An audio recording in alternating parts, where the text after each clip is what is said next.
Hello student. तो फिर से आज हम लोग फिर से जेई का एक इम्पॉर्टेंट टॉपिक पढ़ने वाले हैं। टॉपिक का नाम है, एक्चुअली करंट इलेक्ट्रिसिटी से आता है, जो एक इलेक्ट्रिकल इंस्ट्रूमेंट है।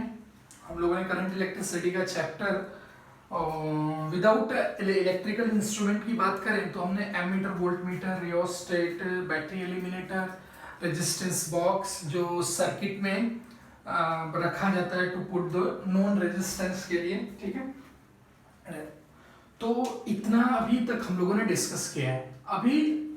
अब इसके बाद हम लोग मीटर ब्रिज करेंगे। मीटर ब्रिज के बाद पोस्ट ऑफिस बॉक्स के बाद पोटेंशियोमीटर। वैसे पोस्ट ऑफिस बॉक्स तो जेई के सिलेबस से हट चुका है, मुझे ऐसा लगता है, क्योंकि बहुत दिनों से उसके ऊपर क्वेश्चन आया नहीं है। हालांकि कुछ उसका लिमिटेड सिलेबस तो होता नहीं है, बट फिर भी ऐसा मान के चलते हैं कि वो हट चुका है। लेकिन पोटेंशियोमीटर इज मोस्ट इंपॉर्टेंट। लेकिन उससे भी ज्यादा फ्रीक्वेंसी की जो बात हम लोग करें कि पिछले 20 सालों में जो क्वेश्चंस आए हैं वो मीटर ब्रिज के ऊपर बहुत सारे क्वेश्चंस आए हैं। यानी कि मीटर ब्रिज बहुत ही इंपॉर्टेंट टॉपिक है किसको लेकर, एडवांस मेंस एंड नीट के लिए। इसके ऊपर बहुत सारे क्वेश्चन पूछे जाते हैं जो बैलेंस व्हीटस्टोन ब्रिज के ऊपर बेस्ड होता है, बैलेंस व्हीटस्टोन ब्रिज के ऊपर। और इसका फंक्शन क्या होता है, अननोन रेजिस्टेंस को फाइंड आउट करना है। क्या अननोन रेजिस्टेंस, ये मान लीजिए कि एक्स आर है अपना रेजिस्टेंस के लिए, ठीक है। तो अब हम लोग इसमें ऐसे देखेंगे कि मान लीजिए कि ये हम लोग अक्सर ये एक रॉड है, एक क्या है, ये एक रॉड है। बहुत शॉर्ट में ही हम लोग देखेंगे, ज्यादा कुछ इसमें वो नहीं करके देखेंगे, क्योंकि मैं सिंपली ही बताना चाहूंगा, ज्यादा आपको कंफ्यूज नहीं करना चाहूंगा। और ये हमने जॉकी को लिया हुआ है, ठीक है। एक सेकेंड, हाँ सॉरी, जॉकी यहाँ नहीं, जॉकी यहाँ पे है, इधर है। ये क्या है, जॉकी, जिससे हम लोग क्या करते हैं, पॉइंट को शिफ्ट करते हैं जहां पे हम लोगों को नल डिफ्लेक्शन को ढूंढना रहता है। तो इसमें हमको गैल्वेनोमीटर में नल डिफ्लेक्शन मिलता है। जैसे कहने का मतलब कि आपने जॉकी को इधर उधर शिफ्ट किया, मान लीजिए कि इधर करने पर डिफ्लेक्शन इधर होता है और उधर करने पर डिफ्लेक्शन, थोड़ा सा इधर करने में मान लीजिए इस साइड करने पर डिफ्लेक्शन ये बीच में ऐसे रहता है, ये ऐसे ऐसे ऐसे ऐसे ऐसे फिर ऐसे करके बीच में पॉइंट से, तो डिफ्लेक्शन मान लीजिए इधर हुआ इधर करने पे और इधर हुआ इधर करने पे, यानी कि कहीं पे नल डिफ्लेक्शन इन्हीं दो पॉइंट्स के बीच में। तो जॉकी को हम लोग शिफ्ट करते रहते हैं ऐसे करके कि किधर नल डिफ्लेक्शन आएगा, मींस कि गैल्वेनोमीटर से करंट की वैल्यू 0 होगी। It is based upon balance Wheatstone bridge. किसके ऊपर, बैलेंस व्हीटस्टोन ब्रिज के ऊपर बेस्ड होता है, ठीक है।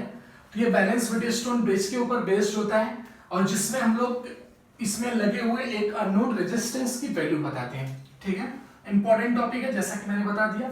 और इस रॉड की लेंथ जो हम लोग लेके चलते हैं वो कितना लेके चलते हैं, वो 100 वैसे तो लेके चलते हैं, है ना। और हमारे पास जो नल डिफ्लेक्शन की पॉइंट आएगी इस रॉड पे शिफ्ट करने के लिए, जिसकी वजह से हम लोग अननोन रेजिस्टेंस की वैल्यू बता पाएंगे with the help of balance Wheatstone से, ठीक है।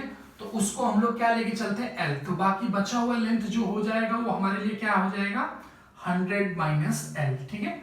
तो हम लोग ऐसे भी कहते हैं कि भाई इसका रेजिस्टेंस जो होता है ना, कि कुछ भी इसका रेजिस्टेंस अगर आप लेके चलते हो तो हम लोग लेंथ के ऊपर, क्योंकि resistance is directly proportional to length, तो जो रेजिस्टेंस का प्रोपोर्शनलिटी है किसके साथ, लेंथ के साथ, तो हम लोग डायरेक्टली लेंथ ही लिख देते हैं। तो हम लोग उससे रिलेशन निकाल पाते हैं कि जितना भाई आपका लेंथ कम होगा उतना ही क्या होगा, रेजिस्टेंस कम होगा। तो आइए इसको देखते हैं कि कैसे इसको किया जाएगा। Actually this is a setup जो मैंने थोड़ा तैयार किया है कि प्रैक्टिकली इस तरह वो दिखता है, लेकिन इसको हम लोगों को बनाना एक्चुअली है इस तरह कि ऐसे ऐसे कि कैसे उसको डिजाइन करना है वो हम लोग पहले देखने वाले हैं, है ना। मान लीजिए कि इधर एक बैटरी का हम लोग सेटअप लगा देते हैं, ठीक है, वोल्टेज वी का, और इसके बीच में गैल्वेनोमीटर हम लोग ऐड कर दिए। ये तो हमने रैंडमली बना दिया। एक्चुअली मैं आपको बहुत और भी ढंग से थोड़ा बता देता हूं कि अगर ये पॉइंट ए है, मान लीजिए ये पॉइंट कितना है, ए है, तो ये पॉइंट बी, ये पॉइंट बी कितनी हो जाएगी, ए हो जाएगी, ठीक है, क्योंकि इन दोनों के बीच में कोई है ही नहीं कुछ भी रेजिस्टेंस वगैरह, ठीक है। तो पोटेंशियल क्या होगा, ड्रॉप होगा ही नहीं, यहाँ पे भी ए ही हो जाएगा। लेकिन ये पॉइंट में अननोन रेजिस्टर जुड़ चुका है, तो ये वाली पॉइंट कुछ दूसरी पॉइंट हो जाएगी हमारे पास, तो हमने इस पॉइंट को ए ले लिया है, ठीक है। और इस पॉइंट को हम लोग क्या करते हैं, हम लोग इस पॉइंट को बी ले लेते हैं, इस पॉइंट को सी लेते हैं, इस पॉइंट को डी लेते हैं। हमने ऐसा सेटअप बनाया। तो अब हम लोग देखेंगे कि ए और सी के बीच में कौन सा रजिस्टर है ना। तो गैल्वेनोमीटर आपको दिख रहा है कि किस पॉइंट के बीच में जुड़ा हुआ है। ये मान लीजिए कि ये पॉइंट ऐसे करके आती है, तो ये पॉइंट ए है, तो ये पॉइंट बी है, ये पॉइंट सी है।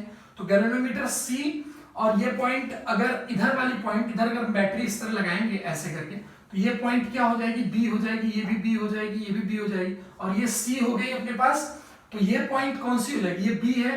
तो यहाँ पे यहाँ तक मतलब कि जो पोटेंशियल डिफरेंस अपने पास आने वाला है, देखिए इसमें कितनी पॉइंट्स अपने को दिख रहे हैं।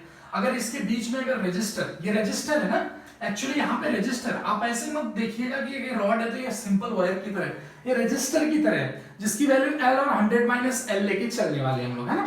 तो ये ऐसे वैल्यू करके दे दिया, तो अपने पास क्या आ गया, तो ये पॉइंट क्या, ये B है, तो ये A है, तो बीच में रजिस्टर, तो ये वाली पॉइंट कोई चेंज पॉइंट होगी, तो इस पॉइंट को हमने D ले ली। यानी कि हमने C और D के बीच में हमने क्या किया, गैल्वेनोमीटर को लगाया, A पॉइंट ये है और A पॉइंट ये भी, तो A और C के बीच में X रजिस्टर है जिसकी वैल्यू हमने XR लेके रखी है। X मतलब अननोन रेजिस्टेंस। फिर उसके बाद हम लोगों ने C और B पॉइंट के बीच में, C और B पॉइंट के बीच में एक रजिस्टर है जो नोड हमारे पास पता है हमको, है ना, उसकी वैल्यू हम लोग R ले लेते हैं, ठीक है। अब हमारे पास A और D के बीच में भी एक रेजिस्टेंस है, A और D के बीच में भी एक रेजिस्टेंस है जिसकी वैल्यू हम लोग क्या लेके चलते हैं, L लेके चलते हैं। D और B के बीच में एक रेजिस्टेंस है जिसकी वैल्यू 100 माइनस L है, ठीक है। तो ये अब नल डिफ्लेक्शन आता है तो ही हम लोग इसकी वैल्यू बता सकते हैं। It is based upon valence Wheatstone bridge. तो दोस्तों इसके ऊपर, इस टॉपिक के ऊपर बहुत सारे क्वेश्चन आए हुए, मैं बता नहीं सकता हूँ कितने क्वेश्चन आए हुए। आइए देखते हैं हम लोग कि इसमें इसको कैसे किया जाता है। आपको पता है कि हमने आपको बैलेंस व्हीटस्टोन अपनी वीडियो में बता के रखा है कि बैलेंस व्हीटस्टोन, अगर जिसको नहीं पता है तो प्लीज जाके मेरी वीडियो देखे। इसके पीछे वाले पार्ट्स में मैंने बहुत अच्छे से बैलेंस व्हीटस्टोन ब्रिज का डेरिवेशन किया हुआ है, वो कैसे होता है वो आपको वहां पे पता चल जाएगा, ठीक है। तो ऑब्वियसली करंट इसमें नहीं जाता, हम लोग मान के चलते हैं एक्सपेरिमेंट, ये एक्सपेरिमेंट है, एक्सपेरिमेंट के थ्रू होता है, तो ये इसमें करंट को जीरो मानते हैं, तो हम लोग इसमें जो करंट आता है वही करंट इसमें भी मतलब कि फ्लो होता है, जो करंट इसमें आता है वही करंट इसमें, बस उसको हम लोग इक्वेट करते हैं और हम लोग वैल्यू निकालते हैं, रिलेशन बिटवीन दी रेजिस्टेंसेस। तो अब हमारे पास आ गया, यानी कि ये इंटू ये मैंने बताया भी था क्रिस क्रॉस, और जो लाइन के ऊपर आते हैं उनको मल्टीप्लाई कर दीजिए, यानी कि लाइन के ऊपर आ गया XR into 100 minus L is equals to R into L, है ना। तो XR की वैल्यू जो अपने पास आने वाली, क्योंकि हमको यही ढूंढना है, तो वो आ जाएगी RL divide by 100 minus L। ये वैल्यू अपने पास XR की आने वाली है, प्लीज नोट इट डाउन। अपने पास ये भी एक रेजिस्टेंस की तरह ट्रीट करेगा। मान लीजिए बहुत क्वेश्चन में ऐसे दे दे कि रॉड की ये लेंथ है तो इतने में रेजिस्टेंस कितना आएगा इतने लेंथ में, तो आप ऑब्वियसली क्या कर सकते हो, लेंथ के डायरेक्टली प्रोपोर्शनल होता है रेजिस्टेंस, तो उसमें कोई दिक्कत भी आपको नहीं आने वाली। तो this is the value of unknown resistance RL divide by 100 minus L, और ये XR की वैल्यू होगी जो अननोन रेजिस्टेंस मीटर ब्रिज में लगा हुआ है। इसके ऊपर बहुत सारे क्वेश्चंस आते हैं, ठीक है।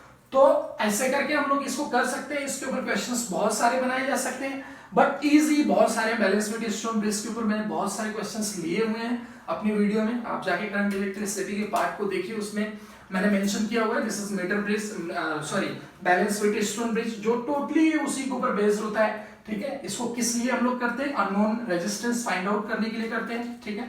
एक इसके ऊपर बेस्ड होता है, व्हीटस्टोन ब्रिज के ऊपर बेस्ड होता है। तो ये है अपना मीटर ब्रिज, इसके ऊपर बहुत सारे क्वेश्चंस किए जा सकते हैं, ऐसी कोई बात नहीं है, ठीक है। जो मैंने इसकी वर्किंग कैसे करता है ये सब मैंने समझाया है, कि जॉकी को इधर उधर शिफ्ट करते हैं, एक पॉइंट इधर डिफ्लेक्शन राइट में हो रहा है, एक लेफ्ट में हो रहा है, तो यानी उन दो पॉइंट्स के बीच में ही नल पॉइंट होगी, उस नल पॉइंट को हम लोग ढूंढ सकते हैं, उसको हम लोग L लेंगे, तो वो वैल्यू कभी कभी, अब गाइस अब ऐसा होता है इसमें कि ये L कभी L भी पूछ सकता है, दोनों रेजिस्टेंस देके, तो कुछ भी हो सकता है, ठीक है। तो वो एग्जामिनर के मूड के ऊपर बहुत इंपॉर्टेंट, कोई बहुत बड़ी इसमें टेक्नोलॉजी या फिर बहुत बड़ी कोई फिजिक्स नहीं लग रही है आसान, लेकिन क्वेश्चंस आता है, अब ये एग्जामिनर के ऊपर डिपेंड करता है, ठीक है। तो इस वीडियो में इतना ही, मिलते हैं हम लोग अगली वीडियो में। आप जरूर सोच रहे हो कि मैंने इसके ऊपर क्वेश्चन क्यों नहीं करा है, क्वेश्चन कराने का कोई मतलब नहीं बनता है, क्योंकि बहुत ईजी टाइप के क्वेश्चंस इसमें क्रिएट होते हैं, ठीक है। तो आप कर सकते हो बहुत सारे कॉन्सेप्ट के, वो आप बिल्कुल आराम से कर सकते हो। बैलेंस शीट स्टोर में जाइए, मैं वहां पे ऐसे क्वेश्चंस आपको मिल सकते हैं, ठीक है। तो मिलते हैं नेक्स्ट वीडियो में, तब तक के लिए नमस्कार, जय हिंद, जय भारत।